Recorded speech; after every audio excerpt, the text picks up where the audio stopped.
윤석열 대통령이 지난 8일 석방된 이후 국민의힘 내 차기 대선 주자로 거론되는 주요 인사들이 활동을 재개하고 있습니다. 이들의 행보는 헌법재판소가 이르면 이번 주 윤 대통령 탄핵 심판의 결정을 선고할 가능성이 제기된 것과 맞물려 더욱 주목받고 있습니다. 정치권에서는 헌재의 결정 이후 정치 지형이 크게 변화할 것으로 예상되며 이에 따라 차기 대선 주자들이 본격적인 준비에 나서고 있는 것으로 분석됩니다.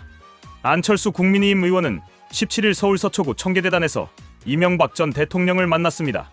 이 자리에서 이 전 대통령은 국민 통합만이 이 나라를 제대로 세울 수 있는 길이라고 강조하며 이런 위기 때일수록 당도 화합해야 한다. 안 의원이 당 화합에 앞장서야 한다고 조언하였습니다. 이에 안 의원은 잘 알겠다고 답하며 국민의힘 내부 결속을 다지는 데 힘쓰겠다는 의지를 보였습니다. 또한 이 전 대통령은 헌법재판소가 심리 중인 한덕수 국무총리 탄핵 심판 문제를 언급하며 신속한 결정이 필요하다는 의견을 피력하였습니다. 안철수 의원은 지난 13일 경북 구미에 위치한 박정희 전 대통령 생가를 방문하는 등 보수층과의 접점을 확대하는 행보를 보이고 있습니다. 이러한 움직임은 안 의원이 보수 지지층을 결집하고 자신의 정치적 입지를 강화하려는 전략의 일환으로 해석됩니다. 오세훈 서울시장은 17일 서울 구로구 오류동의 소규모 재건축 사업 현장을 방문하였습니다.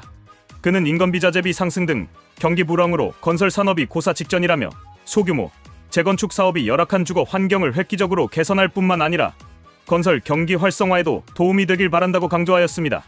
이는 서울시장이 서울의 부동산 문제 해결과 건설 경기 활성화에 적극 나서고 있음을 보여줍니다.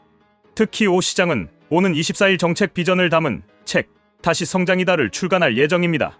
그는 지난 14일 한 방송에 출연하여 책 출간은 솔직히 말씀드려서 조기 대선 행보라고 밝혀 자신의 대권 도전을 시사하였습니다. 이는 오 시장이 본격적으로 대권 경쟁에 뛰어들 준비를 하고 있음을 보여주는 대목입니다. 한동훈 전 국민의힘 대표는 17일 서울 종로구 조계사를 방문하여 조계종 총무원장 진우 스님을 만났습니다.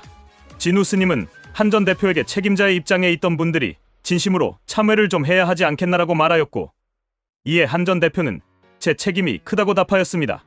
이는 최근 정치적 혼란 속에서 자신의 책임을 인정하고 국민과의 소통을 강화하려는 의지를 보인 것으로 해석됩니다.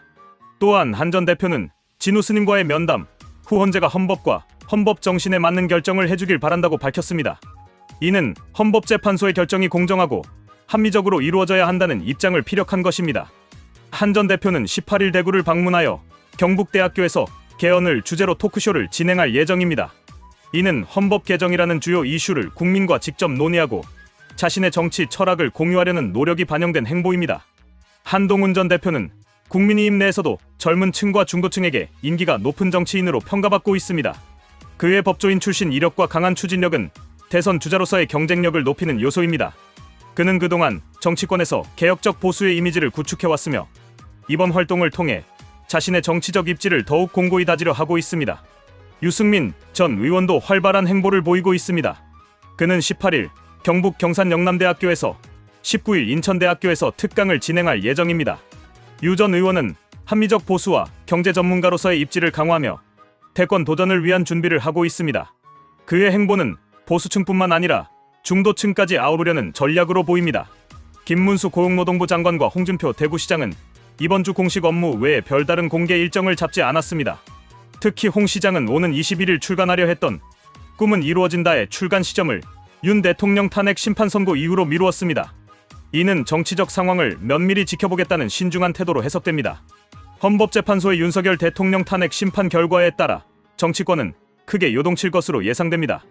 이번 심판이 윤 대통령에게 불리하게 작용할 경우 차기 대선을 향한 국민의힘 내 경쟁은 더욱 치열해질 것입니다. 반면 윤 대통령이 정치적 타격을 최소화한다면 그의 영향력은 계속 유지될 가능성이 큽니다. 한동훈 전 대표를 비롯한 국민의힘 차기 대선 주자들은 이러한 변화를 예의주시하며 각자의 정치적 입지를 다지기 위해 적극적으로 활동하고 있습니다. 특히 한 전 대표는 개혁적 보수의 이미지를 강조하며 국민과의 소통을 강화하는 모습을 보이고 있습니다. 앞으로 그의 행보가 국민의힘과 대한민국 정치에 어떤 영향을 미칠지 주목됩니다. 한동훈 전 대표의 행보에 많은 국민이 기대를 걸고 있습니다. 그는 법과 원칙을 강조하며 대한민국의 미래를 위해 헌신하겠다는 의지를 보이고 있습니다. 어려운 시기일수록 강한 리더십과 개혁 의지가 중요합니다. 한 전 대표가 국민의 신뢰를 얻고 대한민국의 미래를 이끌어 나가길 응원합니다.